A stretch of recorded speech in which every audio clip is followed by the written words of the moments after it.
আসসালামু আলাইকুম রহমতুল্লাহি ওবরকাতুহু। সম্মানিত দর্শক, অবস্থা দৃষ্টে মনে হচ্ছে আওয়ামী লীগকে ক্ষমতায় আনার জন্য কিংবা ধরুন শেখ হাসিনাকে আবার প্রধানমন্ত্রী পদে বসানোর জন্য দিল্লি রীতিমতো মরিয়া হয়ে পড়েছে। ইচ্ছে করেই এখানে মরিয়া শব্দটি ব্যবহার করলাম। অর্থাৎ এই কাজ না করা পর্যন্ত দিল্লির মৃত্যু হবে না বা দিল্লি মরতে চাচ্ছে না, কিংবা ধরুন দিল্লির দেহে যতক্ষণ প্রাণ আছে, প্রাণবায়ু আছে, এখানে দিল্লি বলতে কেবলই মাত্র নরেন্দ্র মোদী নয়, পুরো রাষ্ট্রযন্ত্র। তাদের যতক্ষণ পর্যন্ত অস্তিত্ব রয়েছে, প্রাণবায়ু রয়েছে, তাদের ভাবসাব দেখে মনে হচ্ছে তারা বাংলাদেশের রাজনীতিতে তাদের দীর্ঘদিনের পরীক্ষিত মিত্র, তাদের বিশ্বস্ত হামিম বা বন্ধু শেখ হাসিনা এবং আওয়ামী লীগ, তাদেরকে ক্ষমতায় না বসানো পর্যন্ত তারা কোনো কিছুতেই ক্ষান্ত হবেন না।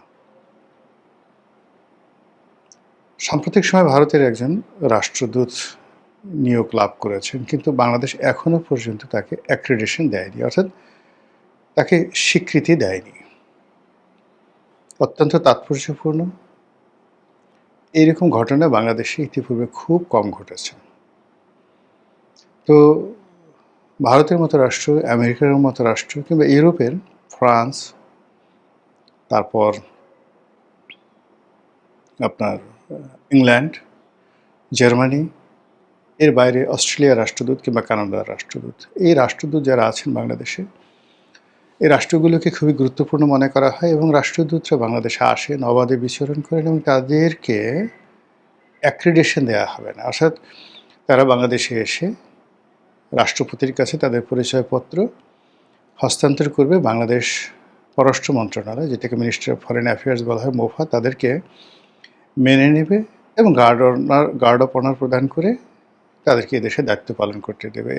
এটি হলো স্বাভাবিক রীতি। এর বাইরে এই যে নতুন ভারতীয় রাষ্ট্রদূত, তাকে নিয়ে যে ঘটনাগুলো ঘটছে, এটি কোনো স্বাভাবিক প্রক্রিয়া নয়। এই প্রথম একজন প্রফেশনাল রাজনীতিবিদকে বাংলাদেশে নিয়োগ দেওয়া হয়েছে, যিনি ইতিপূর্বে ভারতের কেন্দ্রীয় সরকারের রেল মন্ত্রী হিসেবে দায়িত্ব পালন করেছেন। দ্বিতীয়ত, তিনি পশ্চিমবঙ্গের মানুষ, বাংলা জানেন। তো একে তো ভারতীয় রাজনীতিবিদ, তারপর আবার বাংলা ভাষী রাজনীতিবিদ, এরপর আবার বিজেপি করেন, তার উপর আবার রেল মন্ত্রণালয়ের মতো অত্যন্ত গুরুত্বপূর্ণ একটি মন্ত্রণালয় তিনি সামলেছিলেন। সেই দীনেশ ত্রিবেদীকে যখন বাংলাদেশে নিয়োগ দেওয়া হলো, তখন থেকেই সবাই আমরা বলাবলি করছিলাম যে ভারত বাংলাদেশকে খুবই তাৎপর্যপূর্ণ, খুবই গুরুত্বপূর্ণ এবং যাকে বলা হয় নেতিবাচক অর্থে যে কোনো একটি ঘটনা বা দুর্ঘটনা ঘটানোর জন্য তারা এত হাই প্রোফাইলের একজন রাষ্ট্রদূতকে নিয়োগ দিলেন। ইতিপূর্বে ভারতে যে সকল রাষ্ট্রদূত ছিলেন বাংলাদেশে, প্রথম দিকে একজন ডেপুটি সেক্রেটারি পদমর্যাদার, তারপরে জয়েন্ট সেক্রেটারি, একেবারে সর্বশেষ যিনি ছিলেন তিনি ছিলেন এডিশনাল সেক্রেটারি পদমর্যাদার একজন কর্মকর্তা। তো সেখানে এডিশনাল সেক্রেটারি, তারপর সেক্রেটারি, তারপর সিনিয়র সেক্রেটারি, তারপর ক্যাবিনেট সেক্রেটারি বা প্রিন্সিপাল সেক্রেটারি, তারপর উপমন্ত্রী, প্রতিমন্ত্রী, তারপরে ফুলমন্ত্রী, ফুলমন্ত্রীর পরে আবার সবচেয়ে লোভনীয় মন্ত্রী রেলমন্ত্রী। কাজেই ভারতের প্রধানমন্ত্রী নরেন্দ্র মোদী এবং দীনেশ ত্রিবেদী, এই দুজনের যে রাজনৈতিক পরিপক্কতা, গোল এবং চিন্তা চেতনা একই পর্যায়ের। এবং দীনেশ ত্রিবেদীকে কোনো একটি বিষয় ডিসকাস করার জন্য, আলোচনা করার জন্য কোনো অবস্থাতেই পররাষ্ট্র মন্ত্রণালয়ের কোনো প্রোটোকল মানতে হবে না।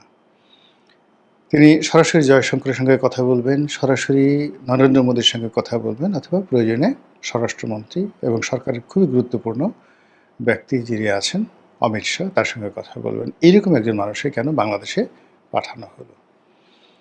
এই প্রোফাইলের কাউকে তো আমেরিকাতে পাঠানো হচ্ছে না, এই প্রোফাইলে কাউকে রাশিয়াতে পাঠানো হচ্ছে না, চিনে না।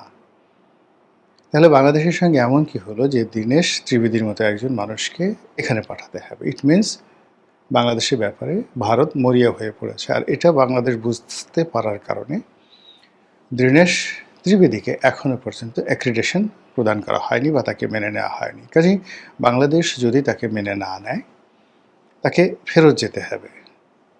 এই বাস্তবতায় দীনেশ ত্রিবেদী তিনি জানেন, তিনি বাংলাদেশে যখন ঢুকছিলেন ঠিক সেই সময়টাতে বেনাপোল সীমান্তে যে সকল কথাবার্তা বলেছেন, বাংলাদেশ বলছে এগুলো খুবই আপত্তিকর। তিনি বাংলার আকাশ বাতাস সব কিছুর মধ্যে অভিন্নতা দেখতে পাচ্ছেন ভারতের। তিনি বাংলাদেশের সঙ্গে ভারতের 140 কোটি মানুষকে মিশিয়ে দিয়েছেন এবং তিনি বলছেন যে এই দুটো জাতি যদি এক হয়, জনগণ যদি এক হয়, যে আমাদের ভাষা এক, আমাদের কথা এক, আমাদের অনুভূতি এক, আমাদের ব্যথা বেদনা এক, আমরা দূরে কেন থাকবো, আমরা একত্রে থাকবো। এবং তিনি বলছেন আমি এমন কিছু করব যাতে এদেশের মানুষ সবাই খুশি হবে। ভালো কথা। তো সেই কাজগুলো কি? সে কাজগুলো অতীতে যেভাবে ভারত কাশ্মীরকে ভালোবেসেছে, যেভাবে ভারত যাকে বলা হয় হায়দ্রাবাদকে ভালোবেসেছে, কিংবা আপনার সেই লেন্দুব দর্জিকে তারা যেভাবে বানিয়েছে, সেই ভূমিকে তারা ভালোবেসেছে। সেই রকমভাবে কি বাংলাদেশকে আসলে তারা ভালোবাসতে চায় কি না, এই কথাগুলো আলোচনা হচ্ছে। ভারত যে সকল দেশে অভ্যন্তরীণ রাজনীতিতে খুব বেশি, তার প্রতিবেশীদের অভ্যন্তরীণ রাজনীতিতে খুব বেশি হস্তক্ষেপ করেছে, যেমন ধরুন মালদ্বীপ, নেপাল, শ্রীলঙ্কা, সব জায়গাতে কিন্তু তছনছ হয়ে গেছে এবং আলটিমেটলি সেই দেশ এবং সে দেশে যারা রাজনীতিবিদ অ্যাবসলিউটলি চীনমুখী হয়ে পড়েছে। তো ভারতের সেই যে অভিজ্ঞতা, সেই অভিজ্ঞতার আলোকে যেটা তারা শ্রীলঙ্কাতে করেছে, কাশ্মীরে করেছে, নেপালে করেছে, আফগানিস্তানে করেছে, মালদ্বীপে করেছে, বাংলাদেশের ক্ষেত্রে যেন সেটা না ঘটে। এর কারণ হলো বাংলাদেশের যে ভৌগোলিক অবস্থান, সেই ভৌগোলিক অবস্থানে ভারতের প্রায় 70 কোটি মানুষ, অর্থাৎ 140 কোটি ভারতীয় নাগরিকদের মধ্যে অর্ধেকটি এই বাংলাদেশের চারিদিকে বসবাস করে। কাজেই এটাকে নিয়ে ভারত ছেলে খেলা খেলতে চায় না, কোনো ঝুঁকি নিতে চায় না। এখানে ভারত এসপার ওসপার, সরাসরি তাদের কর্তৃত্ব থাকবে, অথবা যারা থাকবে তারা তাদের কথা শুনবে। তো সেই দিক থেকে ডক্টর মোহাম্মদ ইউনূসকে আনার পরে ভারত বুঝে গেছে যে একে আনাটা ঠিক হয়নি। ডক্টর মোহাম্মদ ইউনূসের আসার পেছনে ভারতের একটা গ্রিন সিগন্যাল ছিল। আমেরিকা এনেছে, কিন্তু ভারতের গ্রিন সিগন্যাল ছাড়া তিনি আসতে পারতেন না। তারপর যখন তারেক রহমান সাহেব এলেন, দুষ্ট লোকেরা বলে এখানে ভারতের বিরাট হাত ছিল, গ্রিন সিগন্যাল ছিল, ভারতের এফোর্ট ছিল, অথবা নিদেন পক্ষে ভারতের প্রচণ্ড আন্তরিকতা ছিল। ভালো কথা। সেই আন্তরিকতা এখন আর নেই, এটা বুমেরাং হয়ে গেছে। তার জায়গাতে ভারত এখন বুঝেই গেছে আওয়ামী লীগ ছাড়া তাদের আর কোনো গত্যন্তর নেই এবং শেখ হাসিনার কোনো বিকল্প নেই। আর এটাকে কাগজে কলমে বাস্তবে রূপ দেওয়ার জন্য ভারতকে খেলতে হবে, মার্কিন ডিপ স্টেটের মতো ভারতকে খেলতে হবে। সেই খেলা কি শুরু হয়েছে কিনা, এটা নিয়ে হলো প্রশ্ন বা আজকের এই টপিক। আপনি যদি দেখেন যে বাংলাদেশে এমন কিছু ঘটনা ঘটছে, যে ঘটনা সরকারের বিরুদ্ধে একটা প্রচণ্ড জনমত তৈরি হয়ে যাচ্ছে। আপনি ধরুন পদ্মা সেতুর জন্য যে রেল সেতু তৈরি করা হয়েছে, রেল লাইন, সেই অংশের মাটি কেটে নিয়ে যাচ্ছে একদল দুর্বৃত্ত বা একদল মানুষ, বা ধরুন সরকারি কাউকে অনুমতি দিয়েছে বা সরকারি দলের কোনো কর্তা ব্যক্তি, অথবা ধরুন আওয়ামী লীগের কোনো লোক এটাকে একটা সাবোটাইজ করার জন্য এই কাজগুলো করেছে। রাতের আধারে বা দিনে একটা সময় ভেকু নিয়ে কিছু মাটি সেখান থেকে তুলে ইন্টারনেটে ছেড়ে দিয়েছে। ফলে সব মানুষ বলার চেষ্টা করছে যে এই সরকার আওয়ামী লীগের কোনো উন্নয়নকে তারা গুরুত্ব দিচ্ছে না, হোক সেটা পদ্মা সেতু, হোক সেটা রূপপুর পারমাণবিক বিদ্যুৎ কেন্দ্র বা এনিথিং এলস। এগুলোকে বন্ধ করে একটা নতুন ইতিহাস গড়তে চাচ্ছে, আর চারিদিকে মানুষ সি রব করছে। আপনি দেখুন যে কিছু অপরাধ ঘটছে বাংলাদেশে, সুনির্দিষ্টভাবে আমি সেই অপরাধগুলোর নাম বলবো না, কিন্তু অপরাধগুলো ইতিপূর্বে কখনোই এই আকারে, এই আকৃতিতে এবং এইভাবে আসলে ঘটেনি। এবং সেই ঘটনা ঘটার সঙ্গে সঙ্গে মুহূর্তের মধ্যে সেটা ভাইরাল হয়ে যাচ্ছে, মুহূর্তের মধ্যে জনমত সরকারের বিরুদ্ধে চলে যাচ্ছে এবং মুহূর্তের মধ্যে মানুষের মধ্যে একটা আতঙ্ক তৈরি হয়ে পড়ছে। সেটা মারামারি, কাটাকাটি, খুন, ধর্ষণ, রাহাজানি থেকে শুরু করে শাসক দলের অভ্যন্তরীণ যে দ্বন্দ্ব এবং সংঘাত, এগুলো হতে পারে। ছোট্ট একটা উদাহরণ দিই। যুবদলের এক নেতাকে গুলি করে হত্যা করা হলো এবং তাকে এই অপরাধে জেলখানায় ঢুকানো হলো। সে জামিনে বের হয়ে এলো এবং প্রকাশ্যে অস্ত্র নিয়ে আরেকজন যুবদল নেতাকে সে খুন করলো। এই যে খুনি, সেও কিন্তু বিএনপির লোক। এই কাজটি কেন সে করলো? কেন তার জামিন হলো? এবং এই সকল ভিডিও ফুটেজ, অডিও ফুটেজ কী করে আবার ইন্টারনেটে আসলো? এরকম অসংখ্য ঘটনা। আবার ধরুন এই মুহূর্তে বেনজিরকে গ্রেপ্তার করা হয়েছে বলে মানে সারা বাংলাদেশ তোলপাড়। এক পক্ষে বলছে হয়নি গ্রেপ্তার, আরেক পক্ষ বলছে হয়ে গেছে। এক পক্ষে বলছে বেনজির বাসায় আছেন এবং বাংলাদেশ সরকারের কোনো সাধ্য নাই, বা এখন সংযুক্ত আরব আমিরাতের সাথে বাংলাদেশের যে প্রোটোকল রয়েছে সেই প্রোটোকল অনুযায়ী বেনজিরকে বাংলাদেশে ফিরে আনা একেবারে কঠিন একটি বিষয়।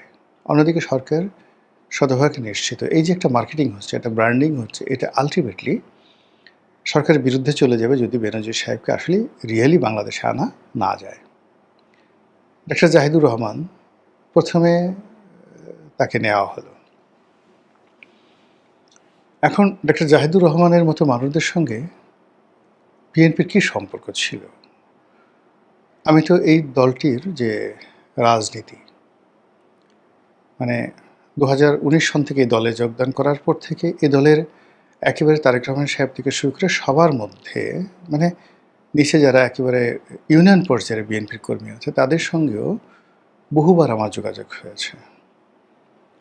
এর কারণ হলো যে বিএনপির সবচেয়ে খারাপ সময়টিতে যে কজন লোক ফ্রিলি মুভমেন্ট করতে পেরেছিল, সেটা কৌশলের কারণে হোক, অন্য যে কোনো কারণ হোক, তার মধ্যে আমি অন্যতম।